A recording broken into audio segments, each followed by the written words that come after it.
civilmedia.mk. Слободно, независно, отворено.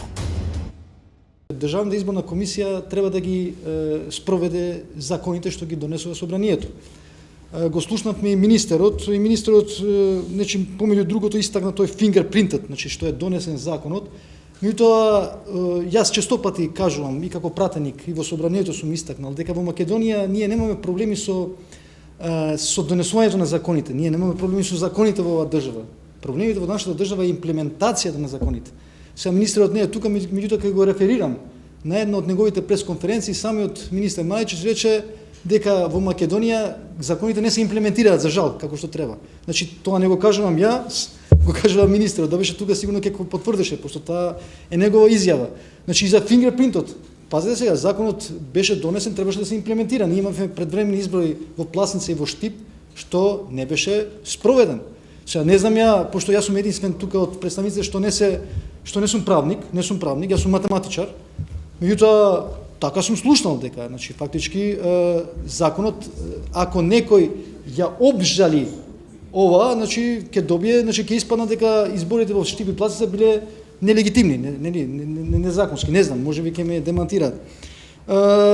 Сега кога зборуваме за изборни закони, јас не верувам, значи добро, окей, министерот спомна, значи има препораки на ОПСИ и така натаму се донесуваат, меѓутоа кај нас, значи проблемот е повеќе, значи дали ќе имаме отворени листи, дали ќе се имплементира тоа што кажа и подпредседателката со тие апаратури 4000 нешто фингерпринтот, што е битна работа, и како ќе биде поделбата, значи со изборните единици во државата. Сваќате, значи тука имаме про контра мислења. Значи тука не сме сложни сите политички партии. Имаат партии што мислат една изборна единица, имаат партии што мислат 3, имаат партии што мислат да остане актуелниот, а нашата партија мисли дека во Македонија треба да се подели на 8 изборни единици и сега ќе покушам да објаснам зошто е тоа наше мислење. Значи ова е битна работа, пошто за локални се избираат градоначалници и така натаму, тие препораки на ОПСЕ ќе се применат, ние ќе ги донесеме тие закони, никој не може да биде против тие препораки. Тие закони ќе се донесат, како што рече подпредседателката, државната изборна комисија мора да ги имплементира,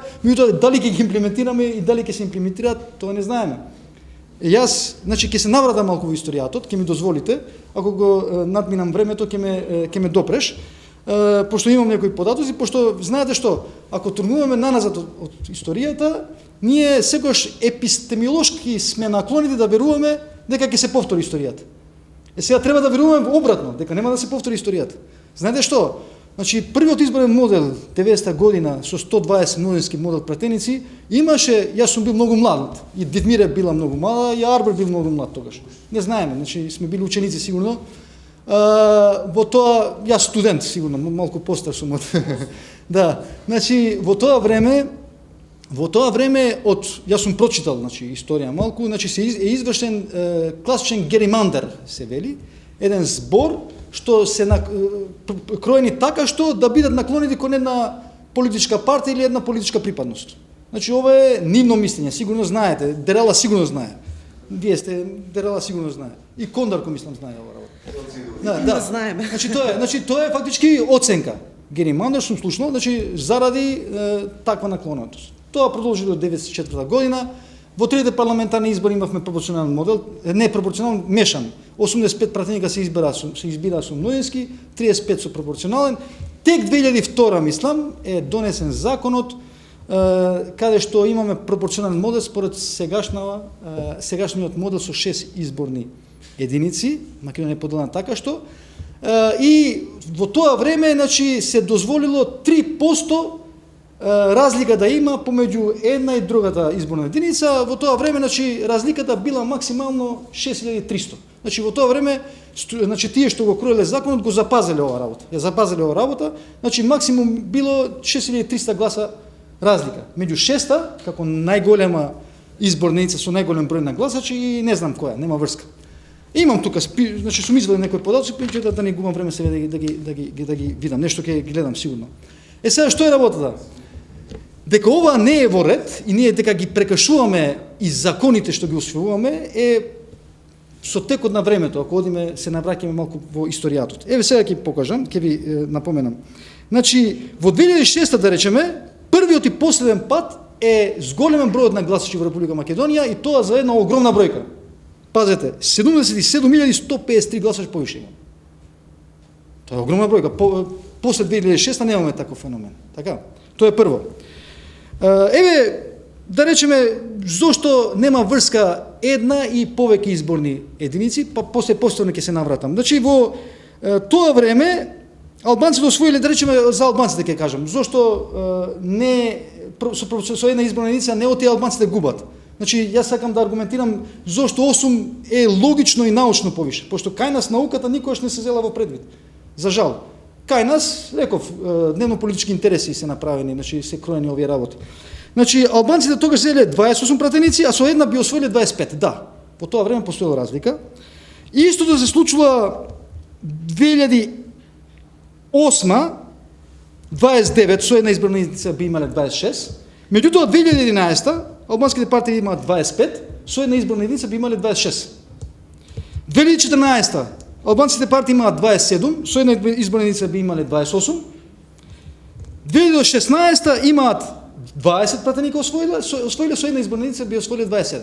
Значи, неоти има разлика проект контра. Значи, во првите два изборни циклуса во историјата, значи, имала разлика за 2-3 пратеника помалку, меѓутоа потоа, кога сигурно се поделиле партиите на повеќе, една изборна единица има плюс по еден пратеник секогаш би освоиле повише албанските партии. Тоа е едно. Меѓутоа, 2008 имаме една спогодба во тогашната влада, на владата 2008, каде што цензусот од 3% се зголемува на 5%. Значи, мислиме дека тоа е грешка, пошто директно влијае на демократската важност на гласот. Во една држава, секој глас би требало да има исто значење, иста вредност. Сега со ова разлика, со 5%, значи има еден голем дисбаланс. Уште повеќе, што овој дисбаланс дури е прекршен. Што реков на почетокот со имплементација на законите. Дури е прекршен. Еве некои бројки повторно. Да речеме, во 2011 година, за да се зачува овој баланс, е донесен нов закон, каде што 6 изборни места, мислам се вика, така ли? Од Дебар, од 6-та се внесуваат во 5-та изборна единица, но повторно има разлика. И дури со ова, да речеме, разликата меѓу 6-та и 5-та останала 15.000 гласачи повише во 6-та изборна единица, додека разликата меѓу 6-та и 3-та е 28.000 гласови. Значи, ова е 2011 година, пазите. Иако е донесен закон, кај што 6 изборни места од Дебар се префрлуваат на 5-та изборна единица од 6-та. Пазете сега, реков ја, во 2002 максимална разлика била 6.008. Меѓутоа, еве историјатот. 2006 е 23.648, 2008 е 23.144, 2011 е 27.000, 2014 е 23.648 и 2016 е 27.090. Значи, овие се огромни бројки. Значи, постоечкиот закон, без оглед дека се менуваат, се префрлуваат изборни места од една во друга изборна единица, значи, повторно има дисбаланс меѓу гласачи во различни изборни единици. Ево да речеме, во 2016 година, Централна изборна комисија доставува указ до тогашниот министер за правда, како и до председателот на собранието Трајко Велјановски, со кој ја информира дека врз основа на член 4 алинеја 7 од Законот за избор на пратеници има нееднаквост. Се надминува тој цензус од 5%. Пазете. Изборна комисија во тоа време велеше дека разликата е 30.447 гласа. Пазете сега, огромна разлика постои меѓу втора и трета изборна единица, не само меѓу шеста. Видите сега, ако собереме втора и шеста, заедно со трета и четврта изборна единица, разликата е 51.024 гласачи. Значи, овие се огромни бројки. Уште еднаш, 3 пати кај нас се дешавало да некои изборни места прво се префрли Жупа, после пола Дебар, после не знам, значи се случувало овие работи, меѓутоа префрлање со менување на закони нонстоп. Значи пред секоја изборен циклус ние имаме парламентарни, имаме смена на закон, што не е логично. Нема секогаш да го смениме на законот. Значи разликата меѓу шеста и трета изборна единица била во тоа време над 10%, пазете. И тука една работа е дека 5% цензусот се зема од средната вредност и тоа нема научна логика. Пазете. Не е разлика меѓу број на гласачи од една во друга изборна единица, туку број на гласачи од максималната изборна единица со средната вредност. Значи, разликата би била многу поголема ако се прави разлика со кумулативниот број на гласачи, не со средната вредност. Значи, ова е еден проблем. Значи, ова е аргумент јак, зошто оваа поделба со 6 изборни единици не е во ред, и ние мислиме дека со 8 изборни единици ќе биде поред, пошто тука нема да се биде еднаков број на пратеници да имаат, пошто имаме региони. Има закон за рамномерен регионален развој. Тој закон е донесен од страна стручњаци. Значи стручњаци, геолози, географи, не знам што, статистичари, сигурно земјоделци и така натаму други експерти го донеле тој закон дека Македонија се дели на 8 региони. И сега во состојано тој на новиот закон, што ние мислиме дека треба да биде, нема да имат изброј над пратеника. Според еве наша една симулација, Скопскиот регион би имал да речеме 35, Полошкиот регион 20 и така натаму Вардарски регион, Пелагониски регион. Вкупната бројка повторно би била 120. Меѓутоа нема да има потреба ние пред секој изборен циклус да сменуваме закон и да префрлиме изборни места од една во друга изборна единица. Таква потреба нема да постои со овој начин. Плюс, значи, пратениците ќе се идентификуваат со регионот, плюс нема да има изоставување на рурални средини заради регионална пристапност и така натаму и така натаму. И уште нешто, пошто ја почнав со некои бројки. Пазете сега, иако избирачкиот список се вели дека е пречистен, меѓутоа и тука ние имаме огромен број на проблеми. Видете се, во Македонија има општини кај што бројот се уште постои тие општини. Според официјалните податоци на Заводот за статистика, бројот на жители е помал од бројот на гласачи. Такви општини се, еве ќе набројам: Дебарца, Маврово, Ново село, Охрид, Пласница, Ресен и така натаму. Ако се одземат од бројот на жители, бројот на ученици кои што немаат право на глас, такви општини во Република Македонија се 16 плюс. Дури, бидејќи има во некои општини што нема средни училишта, таквото одземање е невозможно да направи, дури претпоставка е дека бројот на такви општини уште поголем. Над 16. Значи, пазете, според Државниот завод за статистика, во 2016 година Македонија има 2.073.702 жители. Избирачи 1.814.644. Деца од 0 до 5 години 117.312. Основно училиште, ученици во основно училишта 192.715. Ученици во средни училишта 76.394. Значи, вкупно деца ученици 386.427. Вкупно избирачи плюс деца ученици има 2.201.065. Значи, разликата е 127.363. Значи, овие податоци се од Државен завод за статистика. Не годинава 2016. Ние залагаме за отворени листи, не само за локални избори, пошто имаат некои предложи да експериментираме за локални избори, за парламентарни не. Не. Отворени листи треба да има и за локални, и за парламентарни, тоа треба да биде дел од законот. Не е посебен закон за да донесеме сега за локални, пошто има еден предлог во собранието што стои, значи некои мали политички партии, Ево Тек, Арбер сигурно знае исто така, значи во процедура е отворена таа точка на дневен ред, не само за локални, тоа треба да биде општо и за парламентарни, пошто сметаме дека ќе дојде до израз квалитетот на пратениците.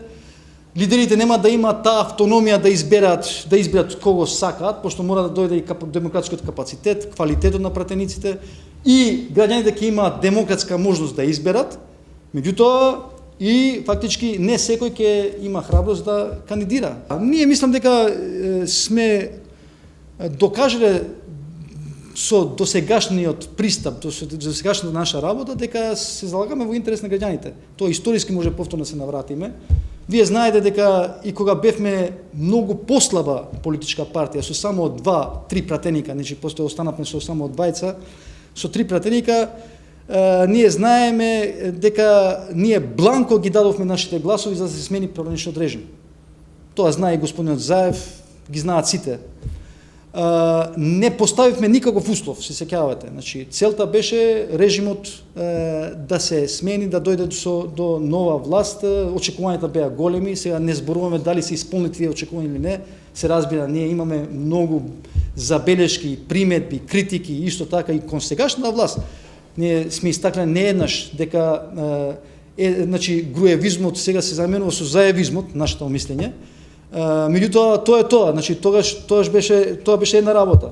За референдумот знаете каков беше нашиот став, за Преспанскиот договор се знае како беше нашиот став. Значи, сите тие наши чекори, каде што дадовме потполна подршка и за Преспанскиот договор, за нашето членство во НАТО.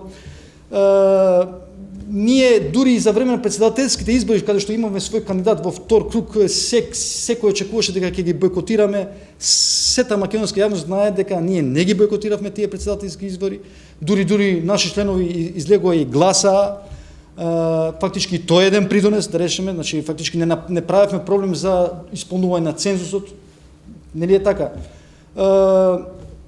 Значи, тоа е тоа, и сега со 12 пратеника нормално, може би повише ни се слуша гласот, пошто ние сме опозиција, како кај се опозиција, ние сме коректори на власта и се разбира нашата должност е да критикуваме.